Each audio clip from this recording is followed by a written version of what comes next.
This hour on Good Day Columbia. We can't say thank you enough. That doesn't even begin to express our gratitude. 2 officers helped save a man's life after he was shot near a Walmart. And this morning we have new details about their reunion after the accident. Plus, the race is on to fill the vacant seat once held by Representative Joe Neal. Coming up, new information about today's primary, and we'll introduce you to the candidates. And there's a new fitness class that helps you exercise while you nap. What? Yeah, we're talking napper-size. Live from the WatchFox studios. Start local, stay local with Good Day Columbia right now.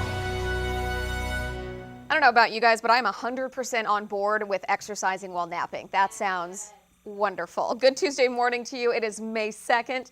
I'm Britt Conway. Thanks for joining us for Good Day Columbia. We'll get to all those stories for you and the napper size in just a little bit. But first, let's check in with what's going on out at Midlands Gives. One of America's top ranked online giving challenges is underway as we speak. And it all kicked off around midnight. Our friend Clairvaux and Lena Pringle are live out there this morning. They're at the South Carolina State Museum. We will check in with them in just a little bit. They're talking to a lot of the folks that run organizations that benefit from your donation. Before we get to Friendy, though, and Lena, let's check in right now with Chief Meteorologist Dana Fulton. Dana, a pretty nice Tuesday out there. A very pleasant Tuesday for us. Actually, the exact opposite of what we had yesterday. Yesterday, of course, we had those storms roll on through, a little bit of rain for us, but today a much different story. A little cooler outside, and will be nice and clear throughout your Tuesday. Temperatures currently are close to 60, about 58 degrees in Lexington, 55 in Newberry. That's where it's the coolest right now, but 60 on the dot in Orangeburg, about 61 in the capital city. That clear sky helps us cool down overnight. We have a cloud deck. Just almost doesn't allow the temperatures to drop nearly as much. And of course, it's a little cooler behind that cold front that is now well offshore. Early this morning, people in Charleston, a few friends in that direction, they were able to see lightning, of course, rumbling off in the distance. Not the case for us, just a little bit too far away. That moisture is continuing to pull east. Behind it, dry air in place across the east coast, across the southeast. Really a pleasant 2 days for us before our next system rolls on through Thursday and early Friday. So today and tomorrow we're going to stay very dry, very sunny. Of course, we are continuing to keep an eye on the pollen count. Hickory, birch, and walnut, the 3 we're keeping an eye on. The good news here, not 3 very common allergies when it comes to tree pollen for us. We're not dealing with pine anymore, which is nice for me. 82 degrees, our high this afternoon. Sunrise just around the corner. Will be a little breezy this afternoon, picking up about 10 to 15 miles per hour, but much calmer than what we saw yesterday. And good morning, happy Tuesday. Taking a look at your roads, lots of green, what is what we like to see at this time of morning. Heading over into the northwestern part of the metro, malfunction junction's looking really good. And I-20, if you are headed from Lexington to Highway 1, it's going to be about a 19-minute commute time. And then going from Highway 1 to Assembly Street is going to be about a 4-minute commute time.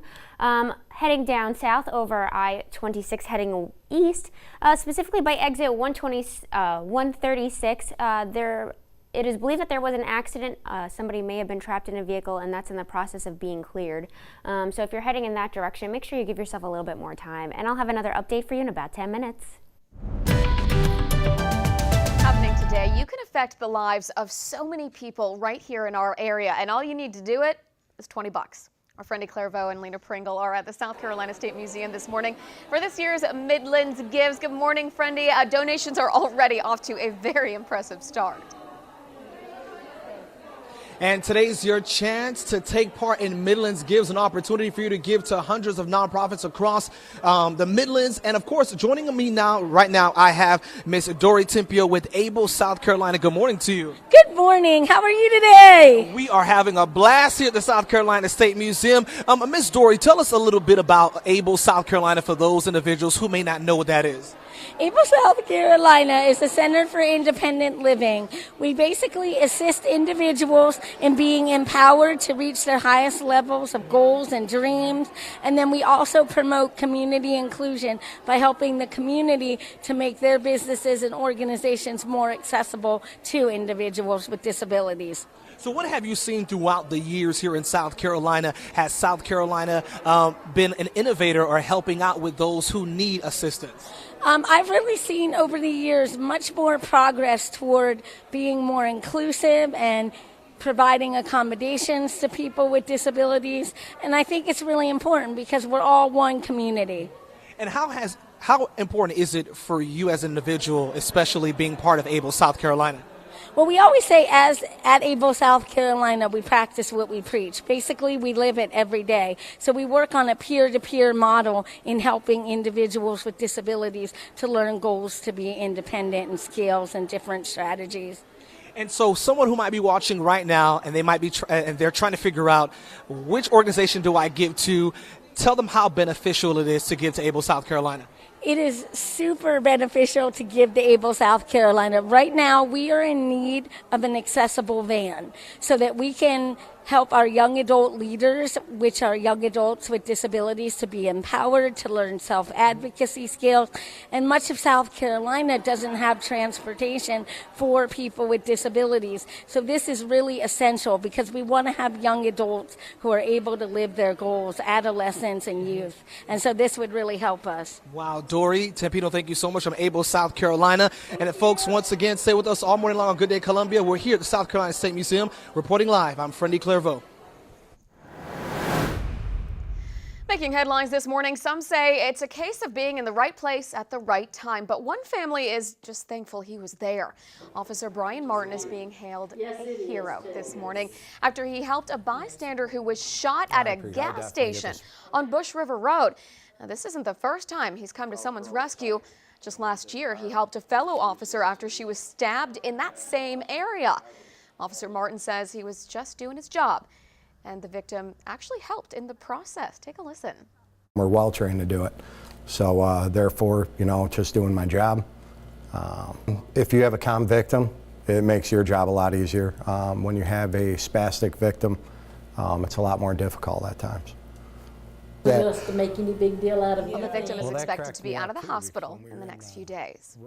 Now, the Richland County Sheriff's Department needs your help right now. Let's get right to it. So take a good look at these pictures. Deputies say this is the man that's wanted in connection with a burglary. They say he broke into a house on Chicopee Drive on March 26th and stole some electronics, a handgun, and ammunition. If you recognize this man or know anything about what happened, call Crime Stoppers. That number, 1-888-CRIME-SC. New information is coming in now from Rock Hill. The body of a missing 18-year-old has been found. Jamie Magros's body was found in a creek yesterday morning. He was a senior at Northwestern High School and was last seen early Friday. At the moment, investigators say she left home on her own and was not abducted. The York County Sheriff says no foul play is expected here. Well, voters in the Lower Richland community head to the polls today to find a replacement for their longtime representative. Joe Neal represented District 70 for more than 20 years at the State House. The longtime House lawmaker passed away earlier this year. 8 Democratic candidates are on today's ballot as they vie to become Neal's successor. And here's a look at the candidates for you. Wendy Brawley, Heath Hill, Norman Jackson, Patrick Morris, Harry Reese Sr., also Lavola Taylor, Jermaine Walker, and George Wilson. Bill Strickland is running as a Republican. Polls open at 7 o'clock and close at 7 in the evening. Voters will also elect somebody to fill former Congressman Mick Mulvaney's vacant seat. Mulvaney left office earlier this year to be the White House budget director. There are a number of candidates in that Congressional District 5 race, 7 Republicans and 3 Democrats on the ballot. Now, there are 8 Democrats officially running. We already mentioned that. This was the prior race that I was telling you about. Again, polls open at 7 and close at 7. This just in from the White House. We're being told that President Trump will speak to Russian President Vladimir Putin sometime today. It'll be their 3rd phone conversation since Trump took office, but the first since Putin denounced the U.S. military strike against Syria last month. Questions continue to swirl right now over ties between the Trump campaign and Russian cyber intrusions during the presidential election. The FBI and multiple Capitol Hill committees are still investigating. A new exercise class in the UK could change the way you work out. And a group of journalists are headed to court after they posted nude photos of a royal.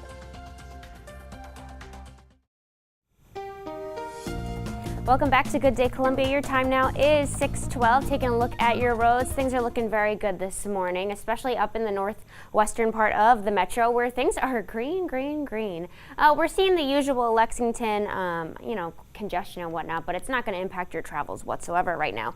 Headed Lexington to Highway 1 is going to take you about 19 minutes, and then going from Highway 1 to Assembly Street is going to take about 4 minutes, so very, very nice over there. And then the cleanup is continuing off of I-26 East, specifically at exit 136, where an accident did occur earlier. You're still seeing a little bit of congestion, but that is in the process of being cleared. And I will have another update for you in about 10 minutes. Now let's head over to Dana to see how the weather's looking. Now overall today, not looking too bad. Mostly sunny with temps in the low 80s. 82 the high for us this afternoon, with a bit of a breeze, about 10 to 15 miles per hour for us on this Tuesday. In your World Watch Now, today marks the 6th anniversary of the death of Osama bin Laden. Bin Laden, the leader of the al-Qaeda terrorist network, was killed by the U.S. military on May 2nd, 2011 in Pakistan. His death ended a nearly 10-year-long manhunt for one of the world's most wanted men. He was believed to be the mastermind behind the September 11th attacks and was linked to other terrorist activity around the world. Even before the September 11th attacks, Osama bin Laden was already on the FBI's 10 most wanted fugitives list. He'd been implicated in a series of deadly high-profile attacks that had grown in their intensity and success since the 1990s. A British royal scandal now in the court of law in France. 6 photographers and journalists are scheduled to appear in court later today over the publishing of topless pictures of Great Britain's Duchess of Cambridge. These pictures back in 2012. We're told the pictures were taken of the Duke and Duchess on a balcony of a private residence during their stay in the Luberon region. The royal couple reportedly fought for criminal charges in order to stop publication of the photos. So what do you get when you cross exercise with napping? No, not just awesome. It's called napper size. A British gym chain is introducing this new fitness class. And napper size allows you to take a mid-afternoon nap for 45 minutes. And the company says the class targets exhausted parents and is designed to reinvigorate the mind, the body, and even burn the odd calorie or two. The class starts off with some stretching, followed by laying down in a bed with a blanket, an eye mask there you have. And then when you wake up, you have more stretching. Now, to facilitate sleeping, the club says it turns down the thermostat and plays relaxing music. I think just being able to fit in a 45-minute nap at some point during the day would be a good start for a lot of people. We'll check in with Brendy and Lena in a minute, you guys. They're at the South Carolina State Museum. It is Midland Gives today. But first, it's National Business Week, and one local entrepreneur tells us what it's taken for them to be so successful for so long.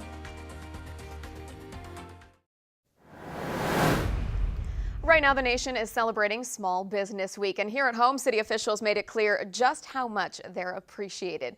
Our Natalie Parsons spoke to a local business owner who shared some secrets to success.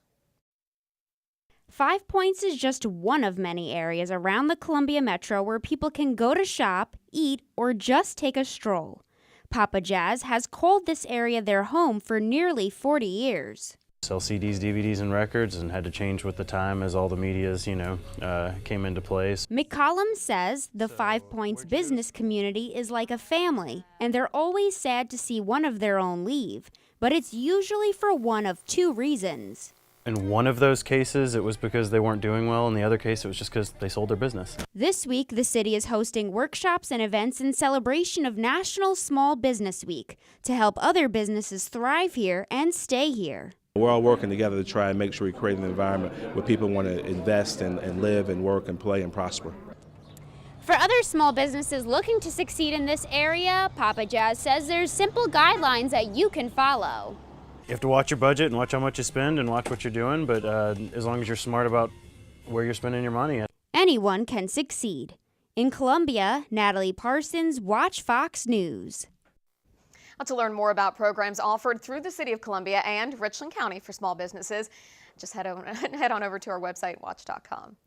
At 6:20 right now, let's check in with Chief Meteorologist Dana Fulton. Hey, Dana. Hey, good morning. I know not to be like than hipster, but the roommate and I do try to buy local and stay local as often as possible. And there are really a lot of neat places that we have in the Midlands. So shout out to all the small business owners and those of us who like to shop at the local, I'm talking stores, restaurants, flower nurseries, everything. I think it's important that we, keep our money here in the Midlands and of course support each other. So I'll get off my soapbox and talk about the weather now. Clear across the southeast for us today. Overall, a very seasonal Tuesday for us. Wednesday looking very nice as well. It's not until Thursday that we start to see some showers and storms back in the forecast. So they'll be throughout the day on Thursday into early Friday morning, before things cool down quite a bit by this weekend. Much cooler for Saturday and Sunday. Notice the time up at the top. Of course, this looks like a still image. I promise we're fast forwarding through today. We're just expecting to see a lot of sun here. We're really not going to see a cloud in the sky for us. A beautiful, beautiful Tuesday on the way. Wednesday looking very similar. Sunny for both days. High temps will be close to 80 today, though. A little cooler outside. 77 the high for Winsboro. A high of about 82 for us in the capital city. Sunny for both today and tomorrow. Overnight temps in the mid-50s early tomorrow morning. So a little cooler than we were this morning, but not cold by any means. Notice on Thursday when we have those showers coming back into the area, it's going to be a little breezy outside as well. Very tight pressure gradient causes those stronger wind speeds for us. We'll cool down by the weekend with sun back in the forecast for Saturday and Sunday. I'll gladly take that sunshine for today after yesterday. Oof. Taking a look at your roads, looking pretty good. The cleanup continues off of I-26 East at exit 136 from an earlier accident that happened early this morning. You can see that it still is rather congested, so it will take time, but it is in the process of being cleared. And then heading over to the northwestern part of the Columbia Metro, things are looking very, very nice. Malfunction Junction, Lexington's looking pretty good. Heading Lexington to Highway 1 is going to be about a 19-minute commute, and then going from Highway 1 to Assembly Street is about 4 minutes. So very, very looking nice for this morning. We'll have more Good Day Columbia after the break.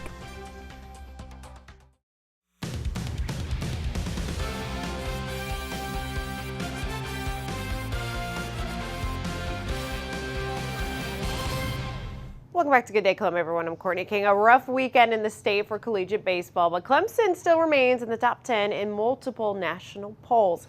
The Tigers did slip from number 3 in the D1 baseball top 25 to number 8 and in the 10th spot in the Baseball America top 25. Now, the Tigers went 1-3 last week, beating College of Charleston, but got swept by third-ranked North Carolina over the past weekend. Now, it's the 19th week in a row Clemson's ranked in the top 25 of at least one poll. Now, the Tigers will host Nevada for 3 starting this Saturday. Well, another trip to Omaha seems farther and farther away for Gamecock baseball. USC dropped its 5th consecutive conference series this past weekend, falling to Kentucky. Carolina still holds a winning record overall, though, 25-17. But losing those 2 out of 3 to the Wildcats puts them under 500 in the SEC at 10-11. I don't feel anything. I feel great about their confidence, where their mental state is. I love their attitude, and I have no doubt we'll play some really, really good baseball these last 13 games. I have no doubt we will, and we got a heck of a challenge. There's no doubt, but I have no doubt that we'll play great baseball. And we didn't play bad baseball today, other than, in this league, you got to make a pitch here or there, or got to make a play, or you got to outperform your opponent. And today, the opponent outperformed us. And at the end of the day, that was the difference. NBA playoffs, second quarter, Rockets up 22. Ryan Anderson gets the pass, rattles in from deep wing for the 3. Now Trevor Ariza from the corner, and then Harden 6-3 as well. Rockets led 69-39 at the half. All Clint Capella here sets the screen for Harden, passes through the legs for the slam, another Harden to Capella slam, and another Harden to Capella. Houston wins this one 126-99. Now LeBron James and the Cavs hosting the Raptors in Game 1 of their Eastern Conference semis.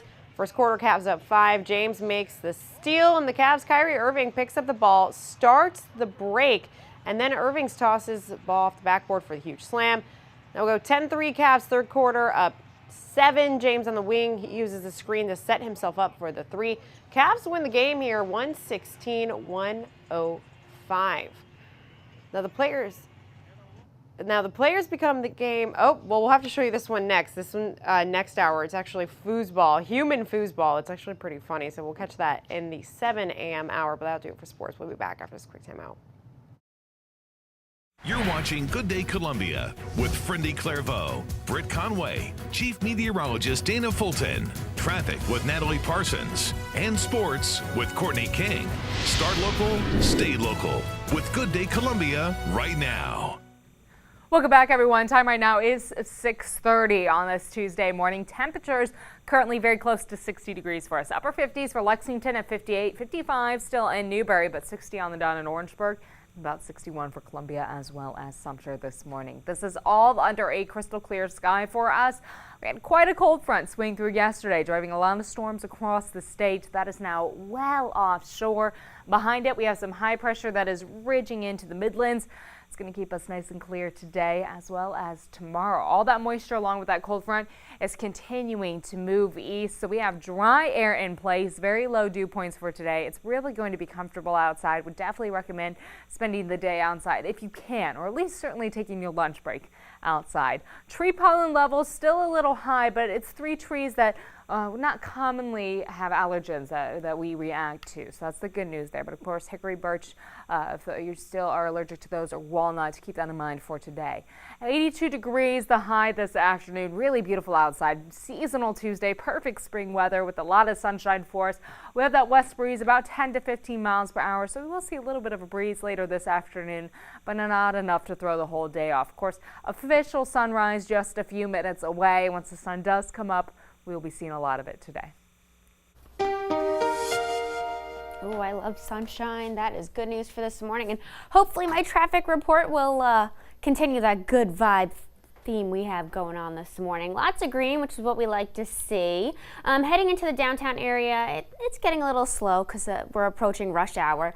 You're going to be going about, 30 miles per hour when you get here. And then in the northwestern part of the metro, Malfunction Junction's looking really good. I-20 is looking good. That seems to be something that we haven't seen in a very long time. Going from Lexington to Highway 1 is going to be about a 19-minute commute time, and then Highway 1 to Assembly Street is going to be about 4 minutes. So smooth sailing this morning, and I'll have another update for you in about 10 minutes.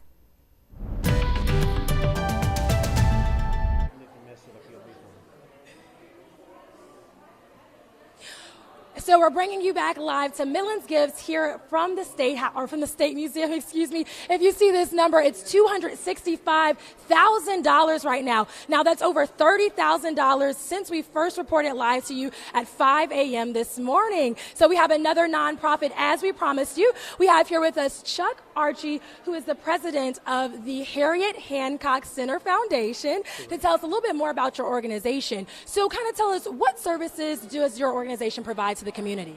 We have a community center here in the city of Columbia, downtown, and we are the only LGBT-served community in the entire state of South Carolina.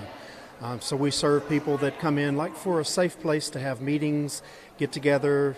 We also can offer services to people through giving information about other organizations that can help people in case they call us or email us and say they need some help. We are also talking earlier, and you mentioned some of the programs that you have with the local high schools. Can you tell us a little bit more about that? Yes, correct. There's 18 high schools in the Midlands that have GSA, Gay Straight Alliances, and we have a youth coordinator that coordinates with them and helps them. We actually had a queer prom a couple of weekends ago. It had over 100 students that came from around the state. And so we just try to serve the entire community and have a place for them to come to and meet and have a safe place. How did your nonprofit start? We started back in the early 90s. Harriet Hancock, her namesake, her son actually came out to her, and there were no organizations in the entire state that represented the LGBT community. And she started the foundation and also started several things for the state of South Carolina for the LGBT community. And that's the reason in 2005 we paid off the debt for our house, and we renamed it in her honor because she does so much for us. And you told me that your organization has been a part of Midlands Gives 4 years in a row, which means you were here at the very beginning. Kind of tell me, how has this organization benefited your nonprofit? It's excellent because not just helping financially, but just getting our name out there and letting people know that we exist. We find that whenever I go to meetings or go to other organizations, they're like, who is Harriet Hancock Center?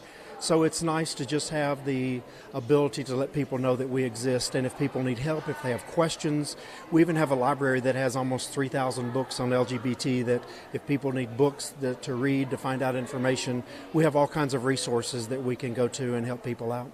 And if we're watching, we know that people, if they want to donate to your organization, they can go to midlandgives.org. But how else, if anybody wants any more information, how could they find that? If you go to harriethancockcenter.org, they can find us there, and we even have a donate button on our own site. We're a totally volunteer organization, so no one is paid.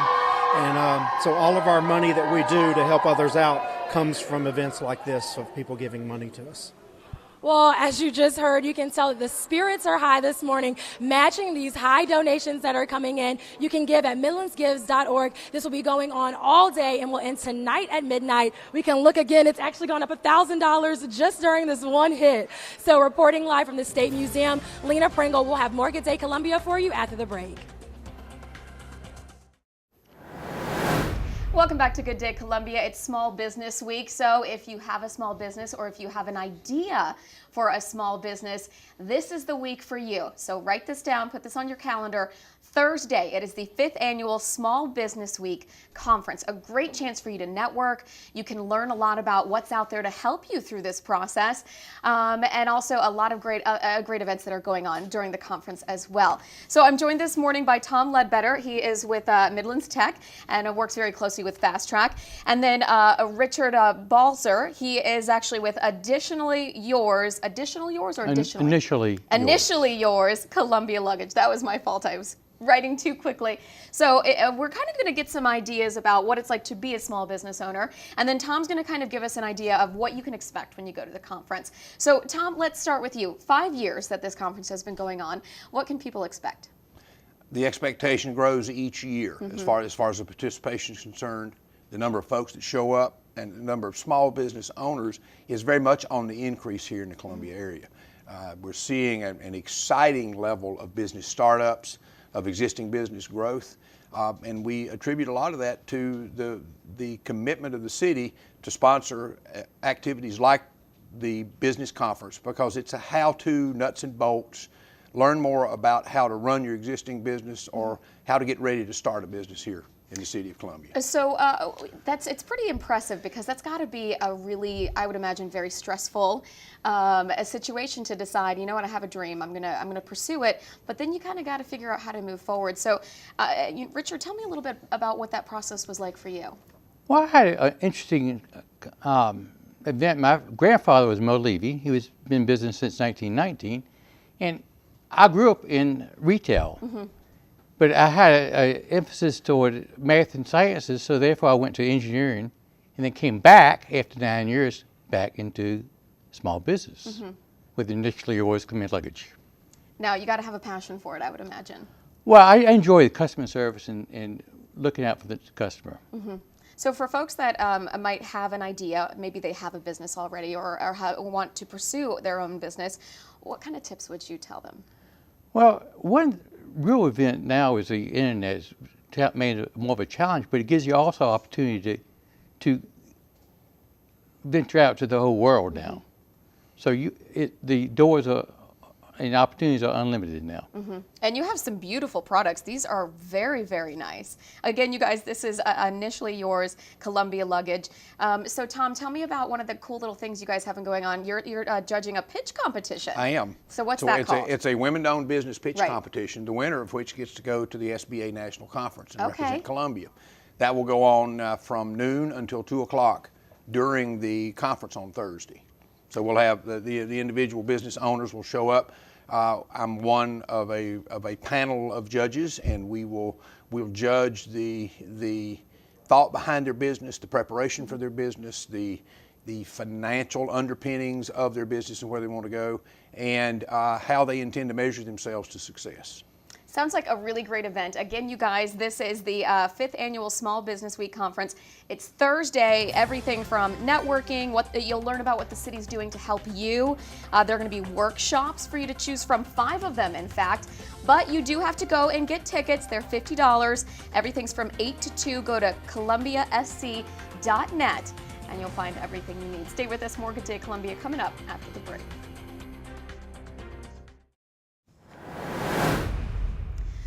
Listen to this. Maine's governor is suing his state's attorney general for refusing to represent his administration. Governor Paul LePage says that Attorney General Janet Mills abused her power by opposing Donald Trump's immigration ban. She refused to fight the case after a federal judge struck it down.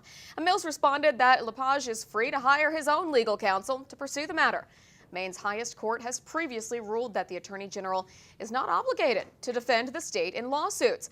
Mills says that she is an independent constitutional officer and her duty is to represent the public interest. She called the lawsuit frivolous and a waste of state resources. A new warning this morning from the Anthem Health Insurance Company. The major insurer says it might pull out of the Affordable Care Act's federal marketplace if Congress does not continue providing the subsidies that help cover low-income Americans. Now, those payments reportedly aren't included in the most recent budget deal. But the House could vote on a new plan as early as this week. United Healthcare, Humana, and Aetna have already left the marketplace. According to a new study, gun sales are rising, and they typically do rise after a mass tragedy. The study tracked handgun sales in California after 2 mass shootings, these back in 2012, Newtown, Connecticut massacre and the 2015 shooting in San Bernardino, California. After Newtown, there were 53% more purchases than expected. After San Bernardino, there was a 41% increase across the state. The findings support the notion that fear is partly behind the spikes in handgun buys after a tragedy. UPS is making a change to its surge pricing policy. The Wall Street Journal reports the company will now ask retailers to help pay extra costs when they fail to ship as many packages as planned during peak periods. UPS looking to recoup billions. It's invested in its network to handle increased demand from online shopping. Shares of UPS up just over 2% so far this year. A driver in Mississippi crashed his car under a school bus. Look at this. This was yesterday. And yeah, he's alive right now, believe it or not. Very hard to believe. Half the car is underneath the bus. It happened in Columbus. A spokesman says the bus stopped to pick up a student when the Toyota just barreled right into the back. The unidentified driver was able to somehow crawl out of that car. Apparently he hurt his face pretty badly, but no one on the bus was hurt. Early indications are that the driver fell asleep on his way home from work, but Columbus police are still investigating. A man charged with killing a Tennessee police officer will now spend the rest of his life in prison. He pleaded guilty on Monday. Brian Stalins was in court where he pleaded guilty and the judge sentenced him to life in prison without parole, plus 56 years. Stalins' public defender said afterward he thinks it was the best outcome for everyone. Mr. Stalins thought about for a long time, but I think it works out well for everybody. We don't have to do a trial. So I think that would have been extremely upsetting for everyone concerned.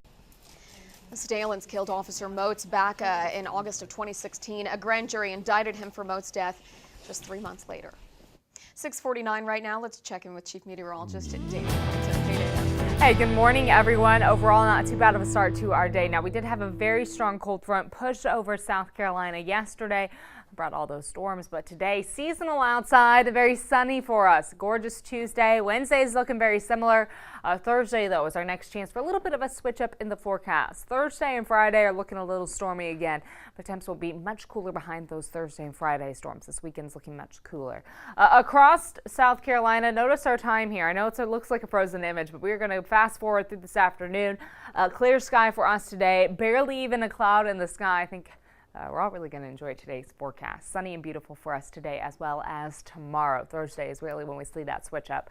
High temps will be close to 80 degrees, so it is very seasonal and comfortable outside. 81 for Sumter as well as Orangeburg, 77 the high in Winnsboro. We're comfortable today and tomorrow. Thursday, however, that's when we start to see the showers come back into the Midlands. A little breezy outside for us also on Thursday, so please keep that in mind. Windy more with gusts getting a little high for us on Thursday. Those showers will linger into early Friday. We'll see sunshine for Friday, Saturday, and Sunday. So if you have anybody coming in for this weekend, like myself, a beautiful forecast for us on the way.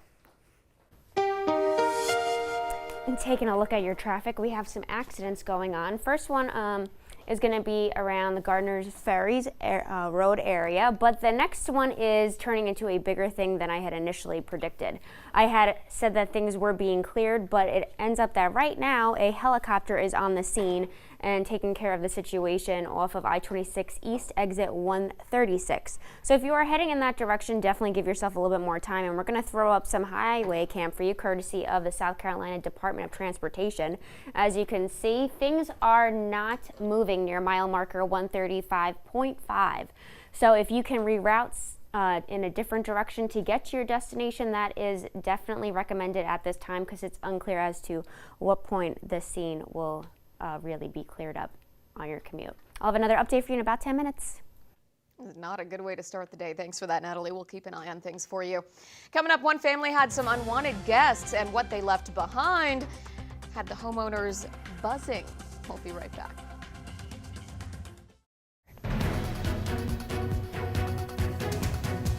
Welcome back, everyone. Time right now is 6:55. A bee rescue service this weekend removed an estimated 1,000 bees that had taken up a residence in a Tennessee home. The successful extraction was not only a relief to the homeowners, but also part of a larger effort to help preserve bee populations.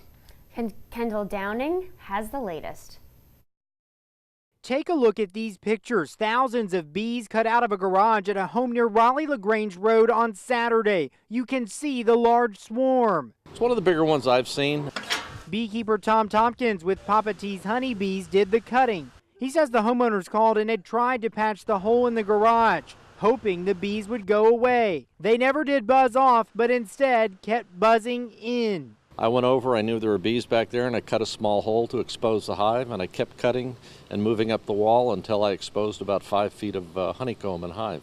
Tompkins says he found 2 to 3 hives worth of bees, about 100,000 in total. He thinks they've been there for 3 to 5 years.